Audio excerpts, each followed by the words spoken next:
Hello good morning everyone. I hope all of you are fine. तो previous section में हमने blood relation start किया था। तो ब्लड रिलेशन का हमने प्रीवियस सेक्शन में कुछ बेसिक्स किया था और फैमिली ट्री बनाने के लिए हमने एक दो क्वेश्चंस किए थे। तो फैमिली ट्री कैसे बनाते हैं इससे रिलेटेड हम दो चार क्वेश्चन और प्रैक्टिस करेंगे। तो जैसे कि आपके पास एक क्वेश्चन है, Radha and Manilal have two children, Divya and Simi. Divya got married to Anuj who is the son of Madhu and Zabbar। ठीक है, Reshma is the daughter of Anuj. Anuj sister Kiran got married to Subodh and Tarun and Aman are their sons। Tarun is the grandson of Madhu and Jabbar। यानी इसके अंदर इस question में आपको क्या बनाना है, फैमिली ट्री बनाना है। ठीक है, तो हम फैमिली ट्री कैसे बनाएंगे, ध्यान से देखिए। हम वन बाय वन पढ़ेंगे, फिर उसके अकॉर्डिंग फैमिली ट्री बनाएंगे। तो आपके पास फर्स्ट लाइन के अंदर क्या लिखा है, Radha and Manilal have two children, Divya and Simi. तो ये राधा और मणिलाल, ठीक है, हैव टू चिल्ड्रन, इनके दो चिल्ड्रन है, एक तो है दिव्या एंड सिमी। तो इनकी चिल्ड्रन होगी तो उनसे छोटे होंगे तो उनको नीचे लिखेंगे दिव्या और सिमी। ठीक है, फिर नेक्स्ट लाइन आपके पास क्या दे रखा है, दिव्या गोट मैरिड टू अनुज। दिव्या ने किससे शादी की, अनुज से।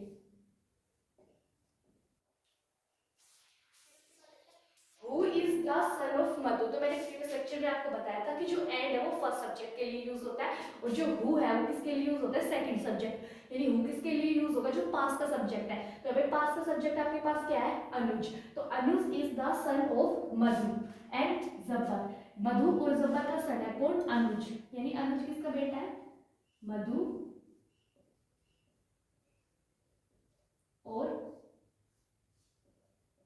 जब्बर। यानी अनुज की जो मदर है उनका नाम है मधु और इनके पिता का नाम जो क्या है, अनुज के फादर है वो उनका नाम क्या है, जब्बार। ठीक है, उसके बाद क्या देखा है, Reshma is the daughter of Anuj. यानी अनुज की बेटी है जिसका नाम क्या है, रेशमा। फिर हम पढ़ेंगे नेक्स्ट लाइन। नेक्स्ट लाइन में आपके पास क्या देखा है, Anuj sister Kiran got married to Subodh. यानी अनुज की एक बहन भी है, उसका नाम क्या है, किरण। तो सिबलिंग को हम सिंगल लाइन से करेंगे। और यहाँ पे लिखा है Anuj sister Kiran got married to Subodh. Kiran की शादी किससे हुई, Subodh. And Tarun and Aman are their sons. Their यहाँ पे किसके लिए यूज हुआ है, सो यहाँ पे देयर यूज हुआ है किसके लिए, सुबोध और किरण के लिए। यानी सुबोध और किरण के दो बेटे, एक का नाम है अमन और एक का नाम Tarun, sorry Aman and Tarun are their sons. यानी किसके सन है ये, सुबोध और किरण के दो बेटे, एक तो अमन और एक तरुण। और नेक्स्ट लास्ट लाइन में आपके पास क्या दिया है, Tarun is the grandson of Madhu and Jabbar. तो देखिए यहाँ पे मधु और जब्बार, इनकी जो बेटा है उसका नाम है अनुज और इनकी बेटी का नाम क्या है, किरण। तो ये इसकी क्या हुई, डॉटर। और डॉटर की जो आपके पास बेटा होगा वो क्या होगा आपके पास, इनका ग्रैंडसन ही तो होगा। तो मधु का जो ग्रैंडसन है वो कहना है तरुण। लास्ट टाइम में आपके पास ये देखा है, Tarun is the grandson of Madhu and Jabbar, जो कि यहाँ पे आपका सब दिखाई दे रहा है। ठीक है, अब अगर इसी के अंदर क्वेश्चन पूछा जाता तो what is the relation of, जैसे कि पूछा जाता मधु विद तरुण, तो इसके अंदर दे रखा है कि Tarun is the grandson of Madhu and Jabbar. यहाँ पे पूछा how is Radha related to Simi, तो राधा क्या है, सिमी की मदर है। तो इस टाइप से क्वेश्चन पूछे जाते हैं। तो अगर हमें फैमिली ट्री बनाना आएगा तो क्वेश्चंस तो इजीली सोल्व हो जाएंगे। सबसे पहले आपको क्या सीखना होगा, फैमिली ट्री बनाना। ध्यान से देखिए एक बार, हम इस क्वेश्चन को फिर से देखिए। Radha and Manilal have two children, Divya and Simi. तो राधा और मणिलाल इनके दो क्या है, चिल्ड्रन है, एक तो हो गया दिव्या और एक सिमी। ठीक है, तो इनकी चिल्ड्रन है तो इनसे छोटे होंगे, इसलिए कि हमने इसे नीचे लिखा। फिर दिव्या और सिमी आपस में सिबलिंग्स है तो इनको सिंगल लाइन से किया, और ये दोनों मैरिड है तो इनको इस सिंबल से डिनोट किया। फिर आपके पास नेक्स्ट लाइन क्या देखा, दिव्या गोट मैरिड टू अनुज। फिर जो राधा और मणिलाल की एक बेटी थी उनका वो क्या होती है, दिव्या, और दिव्या ने किससे शादी कर ली, अनुज से। तो ये हो गई अनुज। और फिर नेक्स्ट लाइन में आपके पास दे रखा है who is the son of Madhu and Jabbar. और अनुज की जो मां का नाम है मधु और इनके पिता हो गए जब्बार। ठीक है, फिर अनुज की एक डॉटर है रेशमा। नेक्स्ट लाइन में आपके पास दे रखा है Reshma is the daughter of Anuj. तो अनुज की बेटी कौन है, रेशमा। फिर अनुज सिस्टर किरण, तो अनुज की एक बहन भी है उसका नाम क्या है, किरण, जिसने किससे शादी की, मैरिड टू सुबोध। यानी किरण ने शादी की किससे, सुबोध से। और and Tarun and Aman are their sons. और किरण और सुबोध है, इनके दो चिल्ड्रन है अमन एंड तरुण, ठीक है। और जो मधु है, लास्ट टाइम में क्या देखा है, Tarun is the grandson of Madhu and Jabbar, जो मधु और जब्बर है उनका जो ग्रैंडसन है वो कौन हुआ, तरुण आपके पास, ठीक है। और जो रेशमा है वो क्या होगी, इनकी मधु और जब्बर की ग्रैंड डॉटर, ठीक है। आप जल्दी से इसको नोट कीजिए, फिर हम करते हैं next question.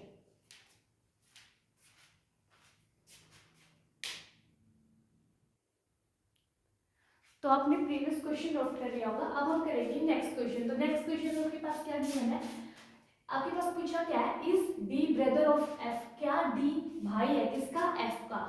To find out the answer which of the following information given in the statement A and B sufficient. यानी यहाँ पे आपके पास दो स्टेटमेंट दी गई है, एक तो ए जो कि क्या है स्टेटमेंट आपके पास, B has two sons of which F is one, यानी बी है उसके दो बेटे हैं जिनमें से एफ एक है। बी स्टेटमेंट के अंदर आपके पास क्या दिया गया है कि D's mother is married to B, यानी डी की जो मां है उनकी शादी हुई है किससे, बी से, ठीक है। आपके पास ये दो स्टेटमेंट है, तो क्वेश्चन में ये पूछा गया है कि इन ये जो दोनों सफिशिएंट, दोनों जो स्टेटमेंट दी गई है आपके पास, इनमें से कौन सी स्टेटमेंट या फिर दोनों स्टेटमेंट को मिलाकर क्या सफिशिएंट है आंसर देने के लिए किस क्वेश्चन का, क्या डी भाई है किसका, एफ का। तो चलिए देखते हैं, अगर हम ए स्टेटमेंट के अकॉर्डिंग चले तो आपके पास क्या है दे रखा है, B has two sons of which F is one, यानी बी है उसके दो बेटे हैं जिसके अंदर एफ एक है, यानी बी के दो सन है, तो बी से छोटे ही होंगे इसके सन है, तो सन है तो क्या होगा आपके पास दोनों पे प्लस आएगा क्योंकि सन है, अगर गर्ल होता तो यहाँ पे माइनस लगाते। तो B has two sons F is one which F is one, तो यहाँ पे क्या दे रखा है, बी है उसके दो बेटे हैं जिनमें से एफ एक है, ठीक है। फिर हम देखेंगे बी स्टेटमेंट, बी स्टेटमेंट के अंदर आपके पास क्या देखा है, D's mother is married to B, यानी ये हम ले लेते हैं डी, इनकी मदर है तो इनकी मदर होगी ये, ठीक है, हमें नहीं पता कौन है डी की माँ, तो डी मदर इनकी शादी हुई किससे, बी से, मैरिड टू बी, तो इनकी मदर है तो ये क्या होगी बी, डी के फादर हो गए बी, ठीक है। अब ये तो ए स्टेटमेंट है और बी स्टेटमेंट आपके पास ये है, अब ए और बी को अगर हम मिलाएंगे तो आपके पास क्या बनेगा कि बी और इनकी शादी हुई किसी से, हमें नहीं पता किनसे हुई, वो दे नहीं रखा क्वेश्चन में। फिर जो बी है यहाँ पे देखिए जो बी है उसका एक बेटा क्या है डी, और एक है यहाँ पे क्या है एफ, यहाँ पे हम लिखेंगे एफ, ठीक है, ये हो गया प्लस, ठीक है। अब क्वेश्चन में क्या देगा, B has two sons of which F is one, यानी बी के दो बेटे हैं जिनमें से एफ क्या है एक है, तो एफ एक हो गया इनमें से। अब इसका अब बी का जेंडर हमें पता नहीं है कि ये बॉय है या फिर गर्ल है, इसलिए हमने ना तो इसके ऊपर प्लस लगाया ना ही इसके ऊपर क्या लगाया माइनस लगाया। अब ए स्टेटमेंट क्या कह रही है, बी है उसके दो बेटे एक एफ है और एक दूसरे का हम पता नहीं, ठीक है। अब सेकंड स्टेटमेंट क्या कह रही है कि जो डी की मदर है उन्होंने किससे शादी की, बी से, जो कि बी क्या हुआ, बी के फादर हुए। तो देखिए बी है उन्होंने किससे शादी की, अब बी क्या है, बी के फादर है और बी का जो एक बेटा है वो क्या है एफ। अब दूसरा, अब हमें ये पता है कि बी है उसके दो बेटे हैं, ठीक है। अब दूसरा बेटा कौन है ये हमें नहीं पता, अब क्या पता डी ही उसका एक दूसरा बेटा हो या फिर डी एक डॉटर हो, ये डी का जेंडर हमें नहीं पता। तो क्वेश्चन में पूछा क्या है, is D brother of F, क्या डी है वो भाई है एफ का। अब आप ये देखेंगे स्टेटमेंट की बी हैज टू सन्स, तो आप सोचेंगे कि बी के तो दो बेटे हैं सिर्फ, यहाँ पे सिर्फ नहीं दे रखा, यहाँ पे दे रखा है कि इसके दो बेटे हैं, तो इनमें से डी है वो इसका एक बेटा हो भी सकता है या फिर नहीं भी हो सकता है, यानी डी है, मैं यहाँ पे देती हूँ, यहाँ पे हम ऐसे करके लिख लेंगे कि जो डी का जेंडर है वो डेफिनेट नहीं है, वो एक बॉय भी हो सकता है और गर्ल भी हो सकता है, तो इसलिए हम यहाँ पे डी का जेंडर है वो डिटरमाइन नहीं है, इसलिए हम आंसर नहीं दे सकते कि is D brother of F. तो ये दोनों ही, अगर हम इन दोनों स्टेटमेंट को आपस में मिला लें तब भी इस क्वेश्चन का आंसर देने के लिए सफिशिएंट नहीं है, यानी कैन नॉट बी डिटरमाइन आएगा इसका आंसर। क्यों आएगा, क्योंकि हमें डी का जेंडर नहीं पता, क्योंकि हम बी का जेंडर नहीं पता कि वो एक बॉय है या फिर वो गर्ल है, ठीक है। बी के दो बेटे हैं ये तो पता है, लेकिन उनमें से डी ही उसका दूसरा बेटा है ये जरूरी थोड़ी ना है, कोई और भी तो हो सकता है। तो डी जो बी है उस ये डी है ये बॉय भी हो सकती है और क्या हो सकता है गर्ल भी, तो इसका जेंडर हमें डेफिनेटली नहीं पता है, इसलिए हम बता नहीं सकते कि जो डी है वो भाई होगा एफ का, डी है वो सिस्टर भी तो हो सकती है एफ की, ठीक है। तो इस क्वेश्चन का आंसर देने के लिए दोनों ही स्टेटमेंट्स इनसफिशिएंट है, यानी दोनों ही स्टेटमेंट सफिशिएंट नहीं है इस क्वेश्चन का आंसर देने के लिए, ठीक है। तो इस क्वेश्चन का आंसर आएगा कैन नॉट बी डिटरमाइंड, क्योंकि हमें डी का जेंडर नहीं पता डेफिनेट कि वो एक बॉय है या फिर वो एक गर्ल है, ठीक है। अब जल्दी से इस क्वेश्चन को नोट कीजिए, फिर हम करते हैं नेक्स्ट क्वेश्चन।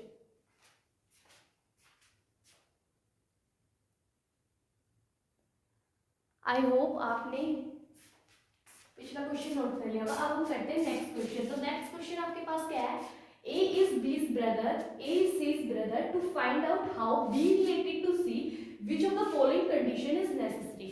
यानी A is B's brother, तो A B का भाई है और A है वो C का भी भाई है। आपको फाइंड आउट क्या करना है कि B का C से क्या रिलेशन है, आपको ये निकालना है। तो ये निकालने के लिए आपके पास दो स्टेटमेंट दी गई है, एक तो B का जेंडर और सेकंड स्टेटमेंट में C का जेंडर। तो इनमें से कौन सी कंडीशन जरूरी है इस क्वेश्चन का आंसर देने के लिए, यानी इस क्वेश्चन का आंसर देने के लिए आपको या तो B का जेंडर पता है या फिर आपको C का जेंडर पता है। तो इन दोनों स्टेटमेंट को मिलाकर क्या इस क्वेश्चन का आंसर आएगा, या फिर सिर्फ फर्स्ट स्टेटमेंट का यूज करके इस क्वेश्चन का आंसर आ सकता है, या फिर सेकंड स्टेटमेंट का यूज करके ही इस क्वेश्चन का आंसर आ सकता है, या फिर इनमें से कोई भी स्टेटमेंट का यूज ना करके हम डायरेक्टली क्वेश्चन पढ़ के ही इसका आंसर बता सकते हैं। इस क्वेश्चन के अंदर आपके पास ये पूछा गया है, तो ध्यान से देखिए आपके पास गिवन क्या है, A is B's brother, A है वो भाई है किसका, B का, तो A है वो ब्रदर है किसका, B का, तो A is the brother of B, ठीक है। नेक्स्ट लाइन आपके पास क्या देखा है, A is C's brother, A है वो भाई है किसका, C का, तो A भाई हो गया किसका, C का, यानी A है वो भाई है किसका, B का, और A भाई है किसका, C का। आपको निकालना क्या है, to find out how B related to C, आपको निकालना है कि B का क्या रिलेशन है C के साथ, यानी आपको ये फाइंड आउट करना है कि जो B है उसका क्या रिलेशन है किसके साथ, C के साथ, यानी आपको B का रिलेशन निकालना है किसके साथ, C के साथ। तो आपको किसकी जरूरत पड़ेगी, फर्स्ट स्टेटमेंट क्या है, आपको B का जेंडर चाहिए, फिर सेकंड स्टेटमेंट बोल रही है आपको C का जेंडर पता होना चाहिए, या फिर आपको इन दोनों को मिला इन दोनों का जेंडर पता होना चाहिए, तभी आप इस क्वेश्चन का आंसर करेंगे, या फिर किसी का भी जेंडर नहीं पता होते हुए आप इस क्वेश्चन का आंसर कर सकते हैं। फोर्थ ऑप्शन आपके पास ये बोल रहा है। तो देखिए आपको निकालना क्या है, how is B related to C, तो B का क्या रिलेशन है C के साथ। तो देखिए अगर मैं आपके पास बता रही यहाँ पे B A और ये हो गया आपके पास C, अगर B यहाँ पे प्लस होता तो हम बता देते कि B है वो क्या है, ब्रदर है किसका, C का। अगर यहाँ पे B के पास माइनस होता तो हम बता देते कि B है वो क्या है, सिस्टर है किसकी, C की। तो आपको इस क्वेश्चन का आंसर देने के लिए किसका जेंडर पता होना जरूरी है, B का। तो यानी आपको B का जेंडर पता होना चाहिए, तो यानी आपके पास कौन सी कंडीशन नेसेसरी है, ओनली फर्स्ट, यानी आप सिर्फ फर्स्ट कंडीशन, आप B का जेंडर अगर आपको पता होता तो आप इस क्वेश्चन का आंसर दे सकते थे, यानी आपके पास जो फर्स्ट कंडीशन है वही नेसेसरी है इस क्वेश्चन का आंसर करने के लिए, ठीक है। यानी हमें B का जेंडर अगर पता होगा तो हम इस क्वेश्चन का आंसर कर सकते हैं। लेकिन अगर इसके अंदर इसका रेसिप्रोकल दिया होता, ये दिया होता to find out how C related to A, तो C का क्या रिलेशन है किसके साथ, B के साथ। यहाँ पे दिया था how is C related to B, तो आपको किसका जेंडर पता होना था, C का जेंडर, तो आपके पास आंसर क्या होता, ओनली सेकंड। लेकिन यहाँ पे पूछा गया है कि B का क्या रिलेशन है C के साथ, तो हम यहाँ पे B का देखेंगे, तो B का जेंडर पता होना चाहिए, तभी हम निकाल पाएंगे कि B का क्या रिलेशन है किसके साथ, C के साथ। तो इसका आंसर आएगा जो B का जेंडर पता होना चाहिए, ओनली फर्स्ट स्टेटमेंट सफिशिएंट है इस क्वेश्चन का आंसर देने के लिए। B का जेंडर बस ये पता होना चाहिए आपको, अगर ये पता होगा तो आप इस क्वेश्चन का आंसर दे पाएंगे, ठीक है। आप जल्दी से इसको नोट कीजिए, फिर हम करते हैं नेक्स्ट क्वेश्चन। आई होप आपने वो प्रीवियस क्वेश्चन नोट कर लिया होगा। तो अब हम करेंगे नेक्स्ट क्वेश्चन। तो नेक्स्ट क्वेश्चन आपके पास क्या दिया है, Sita is the knees of Ashok, Ashok's mother is Lakshmi, Kalyani is Lakshmi's mother, Kalyani husband is Gopal, Parvati is the mother-in-law of Gopal। आपके पास क्वेश्चन क्या पूछ रहा है, How is Sita related to Gopal, Sita का क्या संबंध है किससे, गोपाल से, ये पूछा क्वेश्चन के अंदर। तो पहले हम क्या करेंगे, फैमिली ट्री बनाएंगे। तो फैमिली ट्री कैसे बनाएंगे, ध्यान से देखिए, Sita is the knees of Ashok, तो ध्यान से देखिए नीज ये क्या होगा, भतीजी होगी या फिर भांजी है किसकी, अशोक की, तो ये होगा हमारे पास अशोक। अब अशोक का कोई भाई या बहन हमें नहीं पता कौन है, उसका जेंडर नहीं पता, ठीक है। उसकी एक बेटी है, उसका नाम क्या है, सीता। तो ये क्या होगी, अशोक। ये अशोक की नीज होगी। कैसे हुई, क्योंकि अशोक का कोई भाई या बहन है, उसकी एक बेटी है, वो क्या होगी, अशोक की नीज होगी। नेक्स्ट लाइन आपके पास क्या देगा, अशोक मदर इज लक्ष्मी, यानी अशोक की जो माँ है वो, उनका नाम क्या है, लक्ष्मी। वो अशोक की माँ है तो उनसे बड़ी होगी, तो अशोक की जो मदर है उनका नाम क्या है, लक्ष्मी। फिर आगे आपके पास क्या दिया मैंने, कल्याणी इज लक्ष्मीज मदर, यानी लक्ष्मी की जो माँ है वो कौन है, कल्याणी। लक्ष्मी की माँ का नाम क्या है, कल्याणी।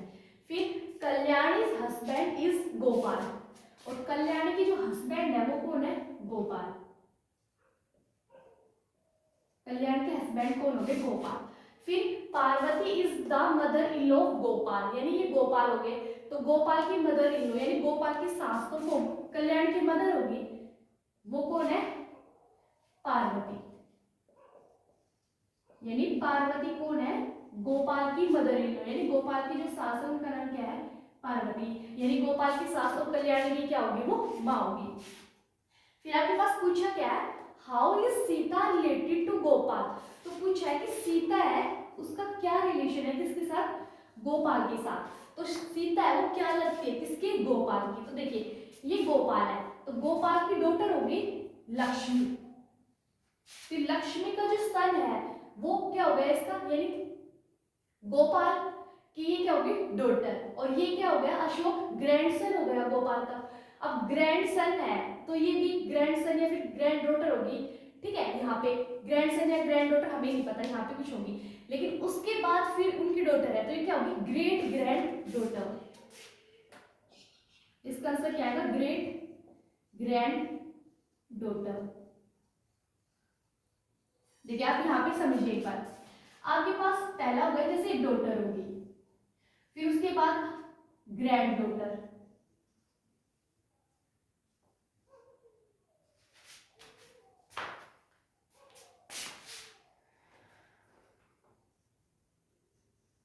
फिर उसके बाद आपके पास होगा ग्रेट ग्रैंड डॉटर,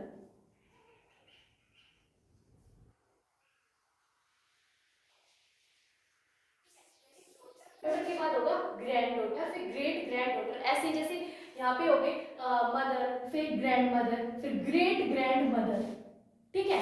ये ऐसे बोला जाएगा, ठीक है।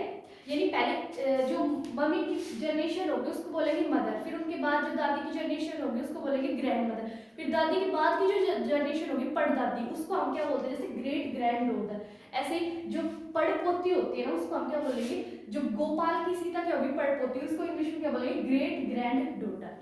क्या आई होप सबको समझ आया होगा। एक बार फिर से रिपीट करते हैं इस क्वेश्चन को, Sita is a knees of Ashok, तो अशोक है उसका कोई भाई या बहन है तो उसकी लड़की होगी, तो नीज होगी किसकी, अशोक की, कौन, सीता। फिर उसके बाद रहेगा अशोक की जो माँ है वो कौन है, लक्ष्मी, तो अशोक की माँ होगी लक्ष्मी। फिर लक्ष्मी की जो माँ है वो कौन है, कल्याणी, तो लक्ष्मी की माँ होगी कल्याणी, और कल्याणी की जो हस्बैंड है वो कौन है, गोपाल, तो कल्याणी के हस्बैंड हो गए गोपाल। फिर गोपाल की मदर इन लॉ कौन है, पार्वती, तो गोपाल की मदर इन लॉ यानी कल्याणी की माँ होगी, तो उनका नाम क्या है, पार्वती। अब पूछा है कि गोपाल का क्या रिलेशन है किसके साथ, सीता के साथ, तो ये क्या होगी, डॉटर। फिर ये सेकंड नंबर ये डॉटर हो गया, फिर इसके बाद आएगा क्या, ग्रैंड डॉटर, ग्रैंड डॉटर के बाद क्या आएगा, ग्रेट ग्रैंड डॉटर, ठीक है। तीन जनरेशन होगी ना, आप ऐसे गिन लीजिए, ये होगा इनकी डॉटर, फिर ग्रैंड डॉटर, फिर ग्रेट ग्रैंड डॉटर, तो सीता क्या लगी इनकी, ग्रेट ग्रैंड डॉटर, ठीक है, क्योंकि सीता का रिलेशन पूछा था किससे, गोपाल से, ठीक है। आप जल्दी से इस क्वेश्चन को नोट कर लीजिए। तो आज के लेक्चर में हम इतना ही करेंगे, बाकी हम कंटिन्यू करेंगे नेक्स्ट लेक्चर में। नेक्स्ट लेक्चर में हम स्टार्ट करेंगे ब्लड रिलेशन का टाइप 2 फॉरवर्ड एंड बैकवर्ड के क्वेश्चंस। तो आई होप से आज के लेक्चर में हमने जितना भी कवर किया वो आपको समझ आया होगा, बाकी हम कंटिन्यू करेंगे नेक्स्ट लेक्चर में। अगर आपको वीडियो अच्छी लगी तो please like share and subscribe my channel, and thank you for watching.